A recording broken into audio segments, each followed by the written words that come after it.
right day, Houston. We'll keep you up to date with the weather throughout the day. But in the meantime, life goes on. The iconic James Brown once was branded the hardest working man in show business. Well, the hardest working family in show business, that title could go to the Wayans. For over 30 years, the family has been entertaining audiences with their trademark sense of humor. From the movie I'm Gonna Get You, Sucker, to the television show In Living Color, or shall I say In Living Color, to the Scary Movie franchise, countless TV series, and stand-up comedy. I hate those people, though, who act like they're not afraid to fly.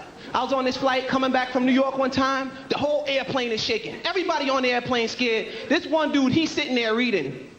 Stuff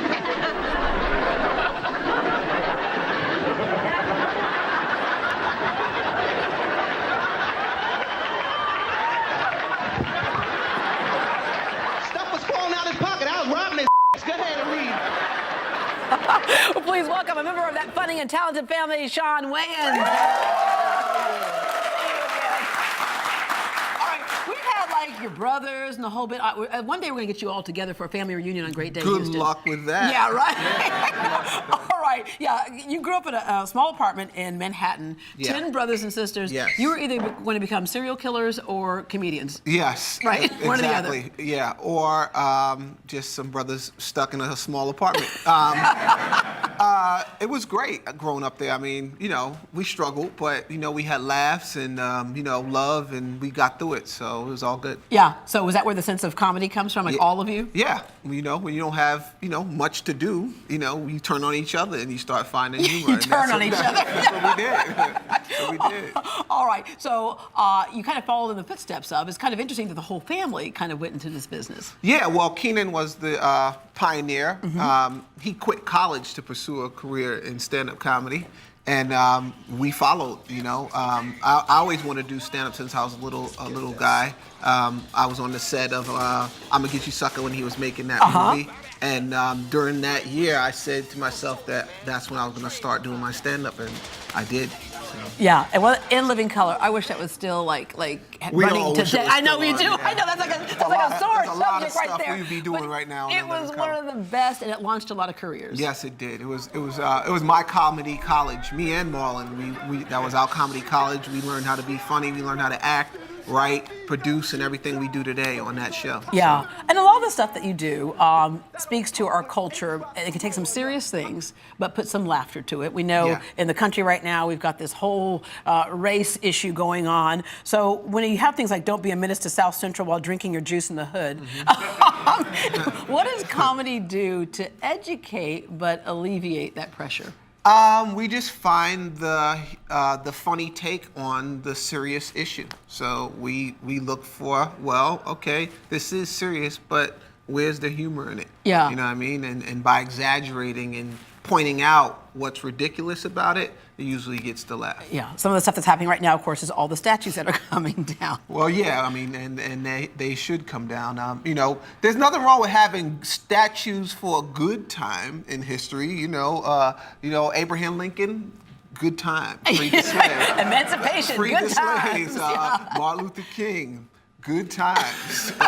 There's the thing that's happening down in I feel like I should Virginia, just be like, just looking out of the window. Right? This is not the good time.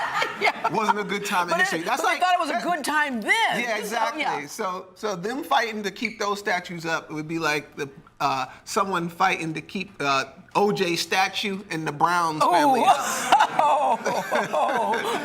No, I'm just saying that it represents, that's a bad time. It was a bad time. Yeah. All right, so we were talking about how you grew up, of course, and that in itself was kind of something to see. The Wayans brothers, when you had that autobiographical sitcom. Yes. I don't know how autobiographical it was, but it was me and Marlon having fun. In our little apartment. We did share a place, though. When he first moved to LA, we shared a place. It was my place.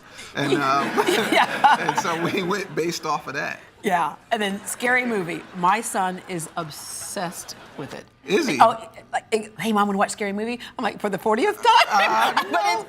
Did you see it? Oh, like over and over and over. Yes, See, yes. my mother walked out on it. No, but I'm telling you, the funny part is, it's seriously, because there are parts that you might not see the first time around. Yeah. Yeah, And then when you see him again, it really is some funny stuff. So when you start with scripts like this, how does it happen? Do you sit in a room and everybody just throws out the most ridiculous thing ever, or things that you think, wouldn't it be funny if? No, I mean, we do a lot of that, but that movie took like 3 years to write. It's like it's one of the hardest films to write, and we try to stack it with jokes so that you come back and you see something that you didn't see the first time. Yeah. So that's the. Or like, did they really go there? They just went there. Oh yeah, we went there. We went there again, and if you keep looking, we went even further. Yes. And then Little Man was another one. Little Man was just retarded. He was.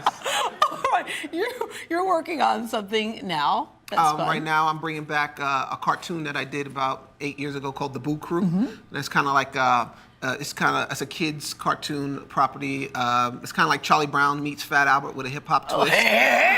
Yeah, and it stars me, Marlon, David Allen Greer, the late great Charlie Murphy, and some really, really good cute cast of characters. Yeah, and what was animated, of course, it's a little bit different in how you like. Acting on set is different from acting in TV.